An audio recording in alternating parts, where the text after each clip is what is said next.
విశ్లేషణ అనే కార్యక్రమం ద్వారా ఉన్నతమైన దేవుని సంగతులను మహాజ్ఞానముగా నేర్చుకుంటున్నటువంటి మీ అందరికీ మన ప్రభువును రక్షకుడునైన యేసుక్రీస్తు వారి పేరిట నా హృదయపూర్వకమైన వందనములను తెలియజేయుచున్నాను. దేవుని వాక్యము సమాజములో అనేక మందికి ప్రకటింపబడాలి. ఎందుచేతనంటే దేవుని వాక్యము సత్యమైనది, దేవుని వాక్యము జ్ఞానముగా కనిపించుచున్నది. లోకములో ఉన్నటువంటి మనుషులు ఏమనుకుంటున్నారంటే జ్ఞానము అనగానే ప్రకృతి సంబంధమైనది మాత్రమే జ్ఞానం అనుకుంటున్నారు. అనగా ఈ భూమి మీద జానెడు పొట్టను నింపేది మాత్రమే జ్ఞానము అని అనుకుంటున్నారు. అది కేవలము శరీర సంబంధమైనది, ప్రకృతికి మాత్రమే సంబంధించినది.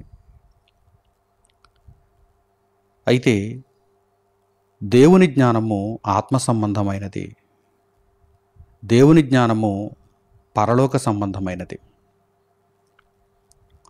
దేవుని జ్ఞానమును గూర్చిన అవగాహన చాలామంది మనుషులలో లేకపోవటం చేత దేవుని వాక్యమును మనుషులు నిరాకరిస్తున్నారు, దేవుని వాక్యమును కాదనుకుంటున్నారు, దేవుని వాక్యమును స్వీకరించలేకపోతున్నారు.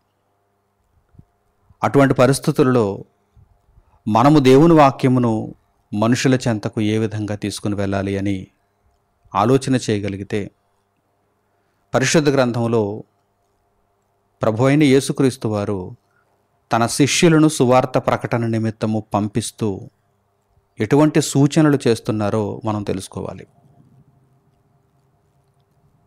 దేవుని వాక్యమును, దేవుని జ్ఞానమును, దేవుని సత్యమును నిరాకరించేటువంటి ప్రజల మధ్యకు దేవుని వాక్యమును మనము తీసుకుని వెళ్తున్నప్పుడు, సువార్త సత్యమును మనము తీసుకుని వెళుతున్నప్పుడు ఆ ఆటంకాలను మనము ఎలా ఎదుర్కోవాలి, ఆ నిరాకరణను మనము ఎలా తీసుకోవాలి, మనం ఏ విధంగా ప్రవర్తించాలి, దేవుని సత్యమును మనుషుల చెంతకు ఏ విధంగా మనము ఇటువంటి పరిస్థితులలో తీసుకుని వెళ్ళగలం అనే విషయాన్ని ఆలోచిస్తే ప్రభువైన యేసుక్రీస్తు తన శిష్యులకు చెప్పినటువంటి మాటలను మనము జ్ఞాపకం చేసుకోవాల్సిన అవసరం ఉంది. ఆ మాటల యొక్క పరమార్థాన్ని మనము చక్కగా స్వీకరించవలసినటువంటి అవసరం కూడా ఉంది. ఇప్పుడు ఆ సందర్భం దగ్గరికి మనం వెళదాం. మత్తయి సువార్త 10వ అధ్యాయము 16వ వాక్యం నుండి మీరు చూడండి.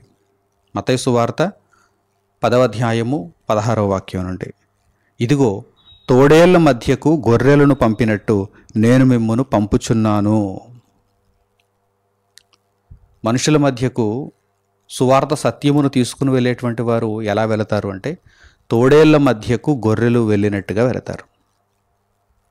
ఎందుచేతనంటే మానవ ప్రపంచం దేవుని జ్ఞానాన్ని గుర్తించలేదు. లోకములో ఉన్నటువంటి లోక సంబంధమైనటువంటి జ్ఞానమునే జ్ఞానము అని ఎంచింది. కనుక ఆ జ్ఞానాన్ని నేర్చుకోవటానికి ప్రకృతి సంబంధమైన జానెడు పొట్టను నింపే 4 మెతుకులు పెట్టే జ్ఞానమును నేర్చుకోవటానికి ఈరోజు విద్యార్థి దశ నుండి ఉన్నత స్థాయి విద్య వరకు ఎంతో కష్టపడుతున్నారు, ఎంతో ఫీజులు చెల్లిస్తున్నారు, ఎంతో శ్రమిస్తున్నారు కదా. ప్రియులారా, దేవుని జ్ఞానము ప్రకృతి సంబంధమైనటువంటి జ్ఞానము కంటే చాలా మెరుగైనది, చాలా ఉన్నతమైనది. ఈ లోకపు పాఠశాలలలో, కళాశాలలలో, విశ్వవిద్యాలయాలలో నేర్పించే చదువు కంటే, నేర్పించే ఆ జ్ఞానము కంటే పరిశుద్ధ గ్రంథములో దేవుడు మనకు అనుగ్రహించిన పరమజ్ఞానము, ఉన్నతమైనటువంటి దేవుని జ్ఞానము చాలా గొప్పది, చాలా ఆవశ్యకమైనది, ప్రతి మనిషికి కూడా ఎంతో అవసరమైనది. ఆ జ్ఞానమును గుర్తించలేని మనుషులు గనుక యేసుక్రీస్తు ప్రభువారు ఏమంటున్నారు చూడండి, ఇదిగో తోడేళ్ల మధ్యకు గొర్రెలను పంపినట్టుగా, తోడేళ్ల మధ్యకు గొర్రెలను పంపినట్టుగా మిమ్మును పంపుచున్నాను. ఇది ఏనాటి మాట? యేసుక్రీస్తు ప్రభువు శరీరధారిగా భూమి మీదకు వచ్చినప్పుడు తన శిష్యులను సువార్తకు పంపిస్తూ ఆయన చెప్పిన మాట, ఆ కాలం నాటి మాట. అప్పటి నుండి ఇప్పటి వరకు కూడా చూడండి, మనుషులు ఇదే ప్రవర్తనతో ఉన్నారు. ఇంకా చెప్పాలంటే మనుషులు తోడేలు వంటి స్వభావాన్ని కలిగి ఉండటంలో నిష్ణాతులైపోయారు. ఎప్పటికీ మనుషులు ఇలాగే ఉంటారు. అందుచేతనే ప్రభువు ముందుగా తెలియజేశారు. ఆయన మాటలు నిత్య సత్యం, కేవలం ఒక కాలానికి మాత్రమే సంబంధించినవిగా ఉండవు. ఆయన సమకాలానికి సంబంధించినటువంటి మాటలుగానే ఉండవు. అవి భవిష్యత్తుకు కూడా సంబంధించిన మాటలు. ఇదిగో నేడు కూడా తోడేళ్ల మధ్యకు గొర్రెలు వెళ్ళినట్టుగా సువార్త సత్యమును మనుషుల చెంతకు ఇదిగో దేవుని దాసులు తీసుకుని వెళ్తున్నారు. కనుక అటువంటి పరిస్థితులలో మనము ఎలా ఉండాలి, సువార్త సత్యమును తీసుకుని వెళుతున్న వారు ఎలా ఉండాలి అనే విషయాన్ని యేసుక్రీస్తు ప్రభువారు ఇక్కడ తెలియజేశారు. చూడండి, శిష్యులకు ఆయన తెలియజేస్తున్నారు. చూడండి, గనుక పాముల వలె వివేకులను, పావురముల వలె నిష్కపటులనై యుండుడి. పాముల వలె వివేకులుగా ఉండాలి, అలాగే పావురముల వలె నిష్కపటులుగా ఉండాలి.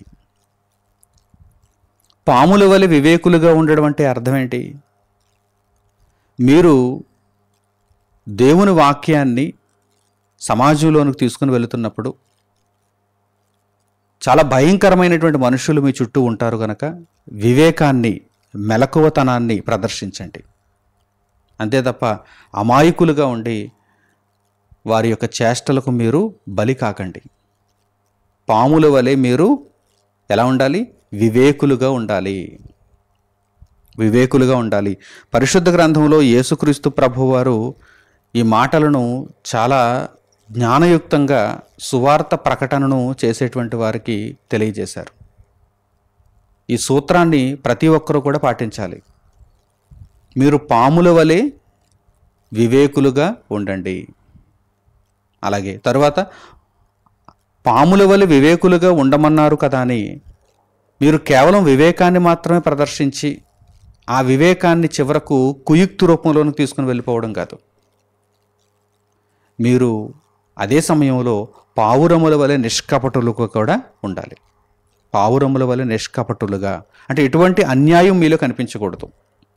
ఒక అన్యాయాన్ని మనం అన్యాయంగా ఎదుర్కోకూడదు, అన్యాయాన్ని కూడా న్యాయంగానే ఎదుర్కోవాలి. న్యాయాన్నేమో అన్యాయంగా అడ్డుకుంటున్నారు చాలామంది. న్యాయాన్ని అన్యాయంగా చాలామంది అడ్డుకుంటున్నారు. అన్యాయాన్ని మనం మాత్రం న్యాయంగానే ఎదుర్కోవాలి. మనము వారు అన్యాయం చేశారు కదా అని చెప్పి మనం కూడా అన్యాయంగానే ప్రవర్తించి మనము దేవుని దృష్టికి వ్యతిరేకులము కాకూడదు, దోషులము కాకూడదు. కనుక యేసుక్రీస్తు ప్రభువారు ఇక్కడ ఏమంటున్నారు చూడండి, తోడేళ్ల మధ్యకు మీరు గొర్రెలుగా వెళ్ళారు. తోడేళ్ల మధ్యకు మీరు గొర్రెలుగా వెళ్ళారు అంటే క్రూరమైనటువంటి మనుషులు లోకంలో ఉన్నారు. ఇదిగో మీరు ఒక సాధు స్వభావం కలిగినటువంటి గొర్రెల వలె వారి మధ్యకు దేవుని వాక్యాన్ని తీసుకుని వెళ్తున్నారు. గనుక మీరు ఎలా ఉండాలంటే పాముల వలె వివేకులు, పావురముల వలె నిష్కపటులుగా ఉండండి. పాముల వలె వివేకులు, పావురముల వలె నిష్కపటులుగా ఉండండి. అంటే అన్యాయాన్ని న్యాయంగా ఎదుర్కోండి, అన్యాయాన్ని న్యాయంగా ఎదుర్కోండి. న్యాయమును చాలామంది అన్యాయంగా అడ్డగిస్తారు. కనుక మీరు అన్యాయమును న్యాయంగానే ఎదుర్కోండి, అన్యాయంగా ఎదుర్కోవద్దు అని ప్రభువారు ఇక్కడ తెలియజేస్తున్నారు. తర్వాత మాటలో చూడండి, మనుష్యులను గూర్చి జాగ్రత్త పడుడి.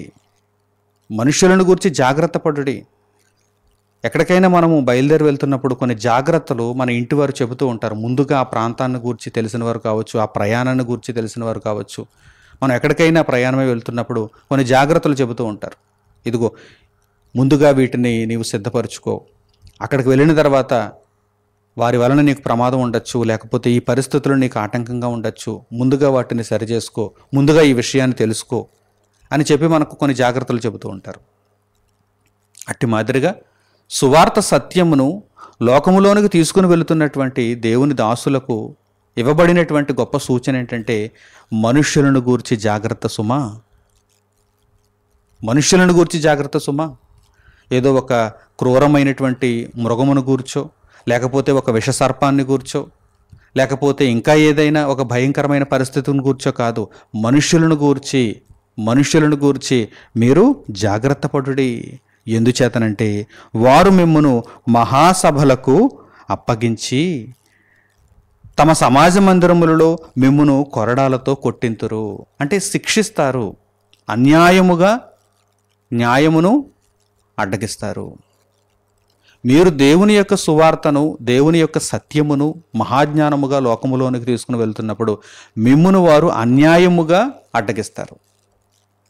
వారు మిమ్మును మహాసభలకు అప్పగిస్తారు, ఏదో నేరం చేసిన వారుగా. దేవుని వాక్యాన్ని ప్రకటించడమే తప్పు అన్నట్టుగా వారు మిమ్మును మహాసభలకు అప్పగించి తమ సమాజ మందిరములలో మిమ్మును కొరడాలతో కొట్టింతురు. తమ సమాజ మందిరములు, తమ ఇష్టాన్ని నెరవేర్చుకునేటువంటి సమాజ మందిరములు, తమ మాటనే అందరూ వింటారు. అక్కడ ఉన్నటువంటి అధికారులు అందరూ తమ మాటనే వింటారు. కనుక తమ సమాజ మందిరములలో మిమ్మును కొరడాలతో కొట్టింతురు. వీరికిని అన్యజనులకును సాక్ష్యార్థమై నా నిమిత్తము మీరు అధిపతుల యొద్దకును రాజుల యొద్దకును తేబడుదురు. చూస్తారా? ఈ ఇశ్రాయేలీల నిమిత్తము, అన్యజనుల నిమిత్తము యేసుక్రీస్తు ప్రభు విషయమై, ఇదంతా ఎవరిని గూర్చి? యేసుక్రీస్తు ప్రభు యొక్క సువార్తను గూర్చి, ఆయన యొక్క రక్షణ ప్రణాళికను గూర్చి, ఆత్మజ్ఞానమును గూర్చి, ఇందు విషయమై మీరు అధిపతుల యొద్దకును రాజుల యొద్దకును తేబడుదురు. వారు మిమ్మును అప్పగించినప్పుడు ఎలాగూ మాట్లాడుదుము, ఏమి చెప్పుదుము అని చింతింపకుడి. మీరేమి చెప్పవలనో అది ఆ గడియలోనే మీకు అనుగ్రహింపబడును. అలాగని మీకు దేవుని సహాయం ఉండదనుకుంటున్నారా? పరిశుద్ధాత్మ నడిపింపు ఉండదనుకుంటున్నారా? మీరు స్వచ్ఛముగా దేవుని సేవను ముందుకు కొనసాగిస్తున్నప్పుడు, న్యాయమును మీరు ఎంతో పోరాటంతో ముందుకు కొనసాగిస్తున్నప్పుడు, దేవుని జ్ఞానమును మనుషుల చెంతకు తీసుకుని వెళుతున్నప్పుడు అన్యాయముగా అడ్డగించేవారు తప్పనిసరిగా ఉంటారు. అయితే అటువంటి పరిస్థితులలో మీరు ఆందోళన చెందకండి. మమ్మును వీరు సమాజ మందిరములలో ఇదిగో శిక్షిస్తున్నారు, రాజుల యొద్దకు అధిపతుల యొద్దకు వీరు తీసుకుని వస్తున్నారు, కనుక అక్కడ ఏం మాట్లాడాలి, వారి ముందు నేను ఏం మాట్లాడాలి అని ముందుగా మీరు సిద్ధపడవలసినటువంటి అవసరత అయితే లేదు. ఆ గడియలోనే మీరేమి మాట్లాడవలనో పరిశుద్ధాత్మ మీకు అనుగ్రహించును. మీ తండ్రి ఆత్మ మీలో ఉండి మాట్లాడుచున్నాడే గాని మాట్లాడువారు మీరు కారు. మీ తండ్రి ఆత్మ అనగా పరిశుద్ధాత్మ మీలో ఉండి మాట్లాడుచున్నాడే గాని మాట్లాడువారు మీరు కారు. కనుక మీరు ఆందోళన చెందకండి.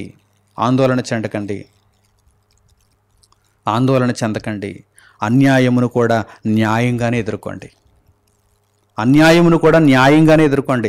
పరిశుద్ధాత్మతో నడిపింపబడుతున్న వారై, మీ మీద ఎంత అన్యాయముగా ఎవరు మాట్లాడుతున్నా కానీ మీరు న్యాయముగానే వాటన్నిటిని కూడా ఎదుర్కోండి. ఎందుకంటే పరమందున్న తండ్రి మీ పక్షానే ఉంటాడు. తండ్రి ఆత్మ మీకు సహాయముగా ఉంటున్నారు.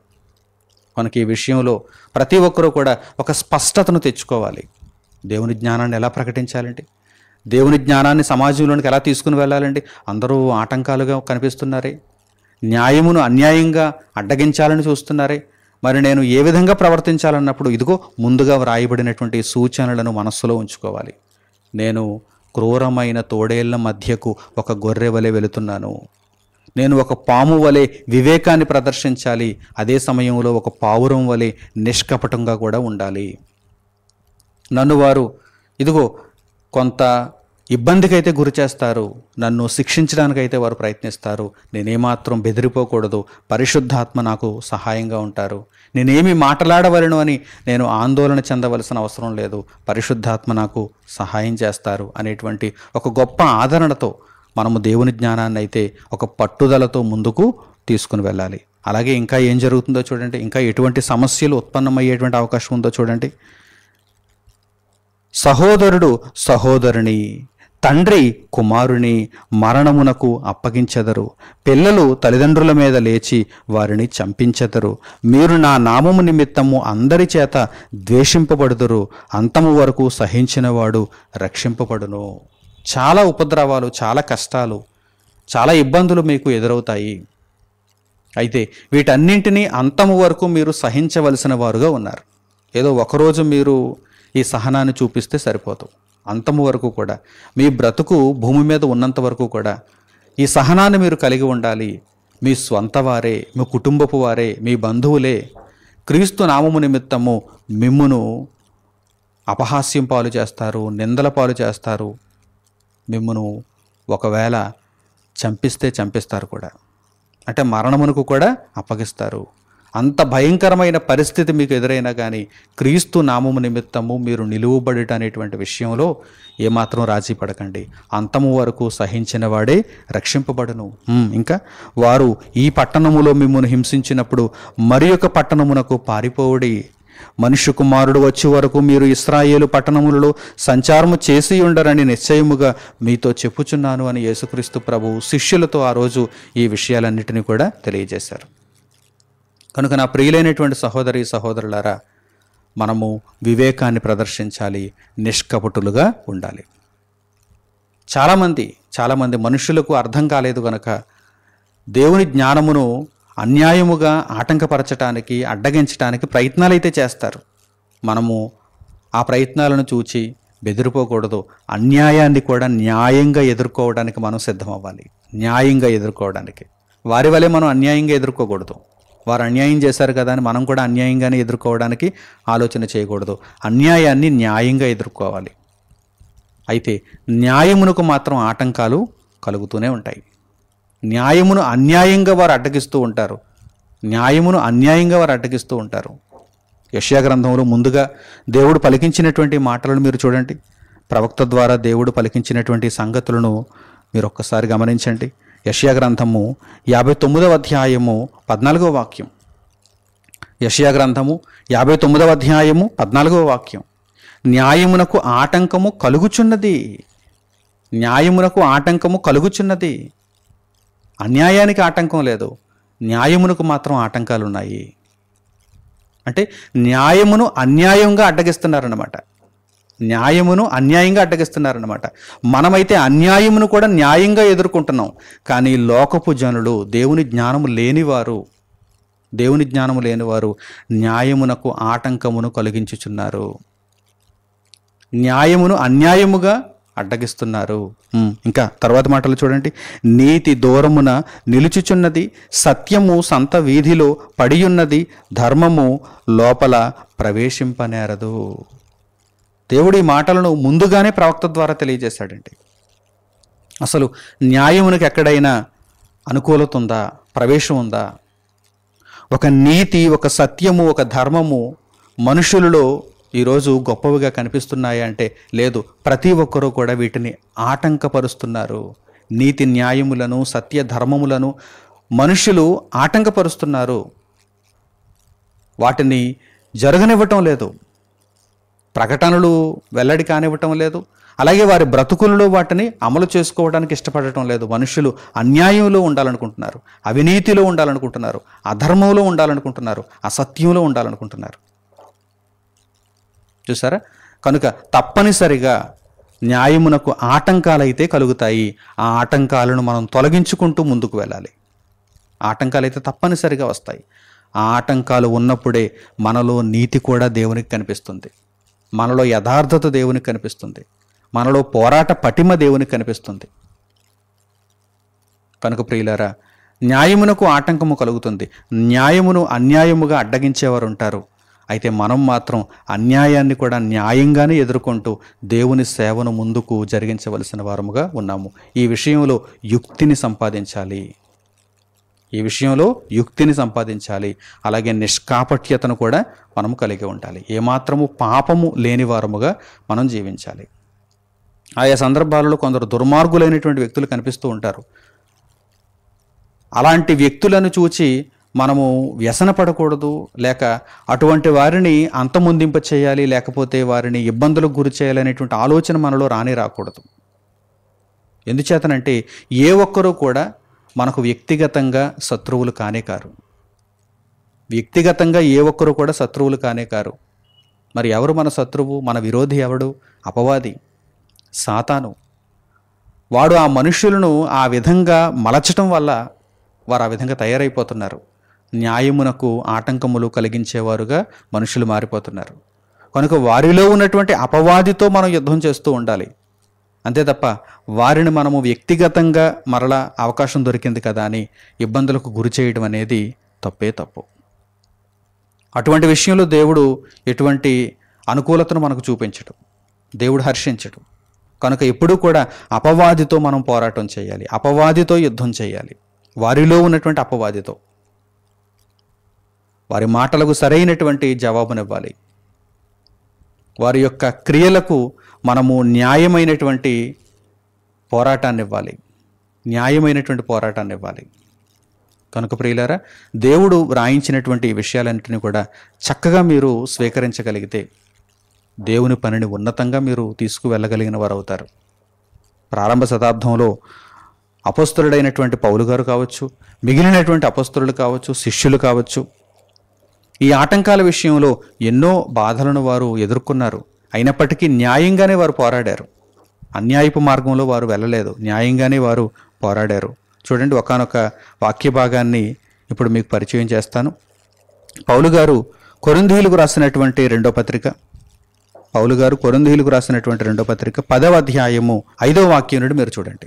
పౌలు గారు కొరింథీయులకు రాసిన రెండో పత్రిక 10వ అధ్యాయము 5వ వాక్యం నుండి, మేము వితర్కములను, దేవుని గూర్చిన జ్ఞానమును అడ్డగించు ప్రతి ఆటంకమును పడద్రోసి, ప్రతి ఆలోచనను క్రీస్తుకు లోబడినట్లు చెరపట్టి, మీరు సంపూర్ణ విధేయతను కనుపరిచినప్పుడు సమస్తమైన అవిధేయతకు ప్రతిదండన చేయ సిద్ధపడి ఉన్నాము. ప్రారంభ శతాబ్దంలో దేవుని వాక్యమును మహాజ్ఞానముగా, సర్వసత్యముగా మనుషులలోనికి తీసుకుని వెళుతున్నటువంటి అపొస్తలులు, దేవుని సేవకులు, శిష్యులు ఎంత పోరాట పటిమను కలిగి ఉన్నారో చూడండి. వారు ఎంత చక్కగా ఆలోచన చేస్తున్నారో చూడండి. మన పోరాటం దేని మీద? ఇదిగో వితర్కములు అంటే కొంతమంది తమ యొక్క మాటలను తర్కముగా మనుషుల చెంతకు తీసుకుని వెళుతున్నామని అనుకుంటారు, కానీ అవి వితర్కములు. వాటి వలన దేవుని నుండి మనుషులను దూరం చేస్తారు. మనుషులను దేవుని నుండి వారి యొక్క తర్కముల వలన దూరం చేసేస్తారు. అవి వితర్కములు. ఆ వితర్కములను సరిగా ఎదుర్కోవాలి. మేము వితర్కములను, దేవుని గూర్చిన జ్ఞానమును అడ్డగించు ప్రతి ఆటంకమును పడద్రోసి, వాటిని మేము పడద్రోస్తున్నాము అంటే అన్యాయమును న్యాయంగా ఎదుర్కొంటున్నాం. అన్యాయంగా ఒకడు పోతున్నాడు, పోతే పోనీలే అని కూడా ఊరుకోవటం లేదు. వితర్కాలు చాలా ఉన్నాయి, ఆటంకాలు చాలా ఉన్నాయి, సరే ఉంటే ఉన్నీలే అని ఊరుకోవటం లేదు. వాటిని వీరు పడద్రోస్తున్నారు న్యాయముగా. చూడండి, మేము వితర్కములను, దేవుని గూర్చిన జ్ఞానమును అడ్డగించు ప్రతి ఆటంకమును పడద్రోసి, ప్రతి ఆలోచనను క్రీస్తుకు లోబడినట్లు చెరపట్టి, అంటే దేవుని జ్ఞానాన్ని స్పష్టముగా నేర్పించినప్పుడు, బోధించినప్పుడు, ఉన్నది ఉన్నట్టుగా మనుషులకు తెలియజేసినప్పుడు, ఇదిగో జ్ఞానము యొక్క విలువను మనుషుల చెంతకు తీసుకుని వెళ్ళినప్పుడు, క్రీస్తు యొక్క జ్ఞానమునకు మనుషులను చెరపట్టిన వారు అవుతారు. అంటే వారికి క్రీస్తుని విడిచి వెళ్ళిపోలేరు అన్నంతగా మీరు దేవుని జ్ఞానాన్ని నేర్పించగలిగితే, ప్రతి ఆలోచనను క్రీస్తుకు లోబడినట్లు చెరపట్టి, మీరు సంపూర్ణ విధేయతను కనుపరిచినప్పుడు సమస్తమైన అవిధేయతకు ప్రతిదండన చేయ సిద్ధపడి ఉన్నాము అని పౌలు గారు ఇక్కడ మాట్లాడుతున్నారు. కనుక అన్యాయమును వీరు న్యాయంగా ఎదుర్కొంటున్నారని మనం చెప్పచ్చు. న్యాయమునకు కలిగే ఆటంకములను పడద్రోయుటలో వీరు సఫలీకృతులవుతున్నారని మనం చెప్పచ్చు. అట్టి మాదిరిగా మనము కూడా దేవుని జ్ఞానములో మనం స్థిరపడుతూ ఆ దేవుని జ్ఞానమును విశేషముగా మనుషుల చెంతకు తీసుకుని వెళ్ళేవారముగా ఉండాలి. అంతే తప్ప ఆటంకములను చూచి బెదిరిపోయేవారుగా ఉండకూడదు, భయపడేవారుగా ఉండకూడదు. పరమందున్న తండ్రి మన పక్షముగా ఉంటాడు. మనం ఎప్పుడైతే దేవుని జ్ఞానమును సమాజంలోనికి తీసుకుని వెళుతూ ఉంటామో ఆయన యొక్క కనుదృష్టి మన మీద ఉంటుంది, ఆయన సహాయం మనకు తోడుగా ఉంటుంది. కనుక ధైర్యముగా పరిశుద్ధాత్మ నడిపింపుతో మనము దేవుని వాక్యమును ముందుకు తీసుకుని వెళ్ళగలగాలి. అలాగే మరికొన్ని పరిస్థితులు ఉంటాయి. సంఘములోనే కొంతమంది దేవుని జ్ఞానాన్ని ఆటంకపరిచేవారు ఉంటారు. మన చెంతనే, మన చుట్టూ తిరుగుతూనే దేవుని వాక్యానికి ఆటంకాలుగా ఉండేటువంటి వారు కూడా కొందరు ఉంటారు. అట్టివారి విషయంలో మనం ఎలా ఉండాలి? చూడండి, పౌలు గారు రోమీయులకు రాసిన పత్రిక 16వ అధ్యాయము 17వ వాక్యాన్ని చూడండి. పౌలు గారు రోమీయులకు రాసిన పత్రిక 16వ అధ్యాయము 17వ వాక్యం. సహోదరులారా, మీరు నేర్చుకొనిన బోధకు వ్యతిరేకముగా భేదములను ఆటంకములను కలుగజేయు వారిని కనిపెట్టియుండుడని మిమ్మును బతిమాలు కొనుచున్నాను. మీ పక్కనే ఉంటారు, మనవారే అన్నట్టుగా ఉంటారు, కానీ వారు మనవారు కారు. వారు ఎటువంటి వారు? బోధకు వ్యతిరేకముగా భేదములు ఆటంకములు కలుగు చేయువారు. దేవుని బోధకు వ్యతిరేకముగా భేదములు ఆటంకములు కలుగు చేయువారు. వారు చాప కింద నీరులా ప్రవహిస్తూ ఉంటారు. కనుక అటువంటి వారిని మీరు కనిపెట్టి ఉండాలి. కనిపెట్టి ఉండుడని ఎందుకు రాయబడింది అక్కడ? వారు మన కన్నుగప్పి దేవుని వాక్యాన్ని ఆటంకపరచడంలో ముందుకు వెళ్ళిపోతూ ఉంటారు. కనుక అటువంటి వారిని కనిపెట్టి ఉండడి.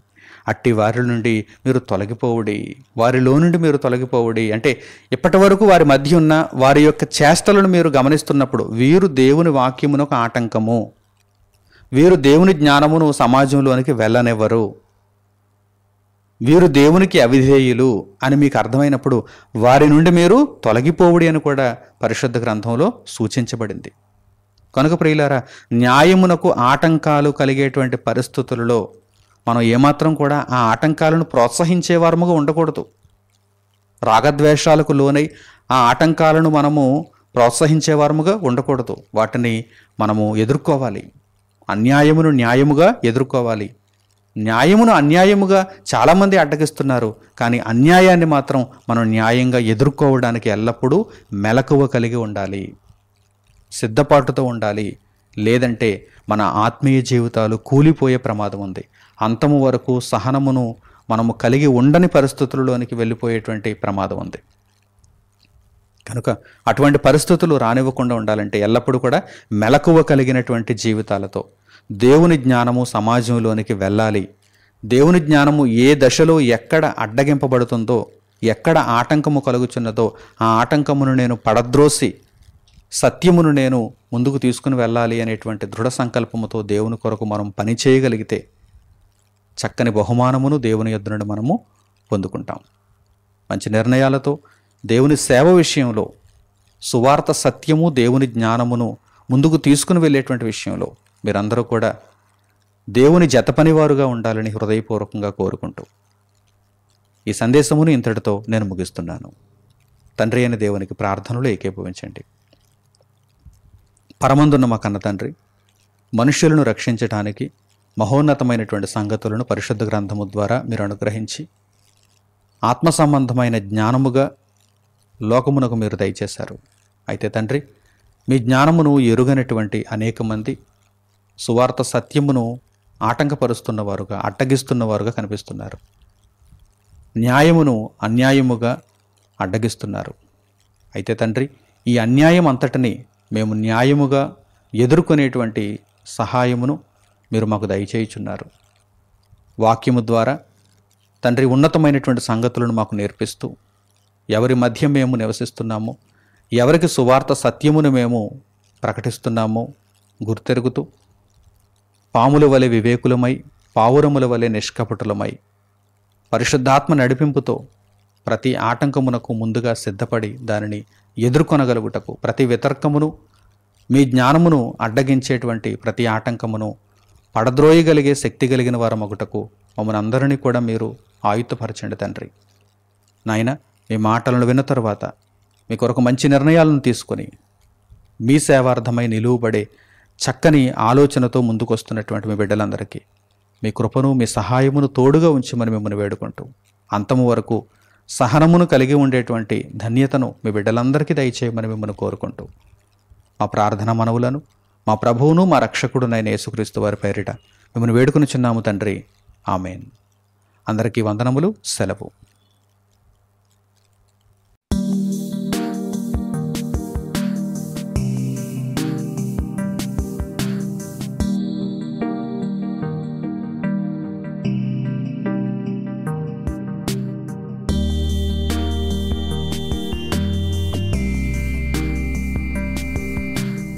సహోదరులు మణికుమార్ గారు ప్రసంగించిన ఎన్నో ఆత్మ సంబంధమైన సంగతులను ఉచితంగా వీక్షించుటకు మా యూట్యూబ్ ఛానల్స్ను తప్పక దర్శించండి. మా సమాచారమును ఎప్పటికప్పుడు తెలుసుకొని ఆత్మీయ అభివృద్ధి నొందవలనంటే మా యూట్యూబ్ ఛానల్స్ను సబ్స్క్రైబ్ చేసుకోండి. సత్వర నోటిఫికేషన్ కొరకు సబ్స్క్రైబ్స్ బటన్ ప్రక్కన ఉన్న బెల్ సింబల్ను క్లిక్ చేయండి. మరిన్ని వివరాలకు మీరు సంప్రదించవలసిన మా ఫోన్ నంబర్స్ 8978414178 మరియు 8333927666. ధన్యవాదములు.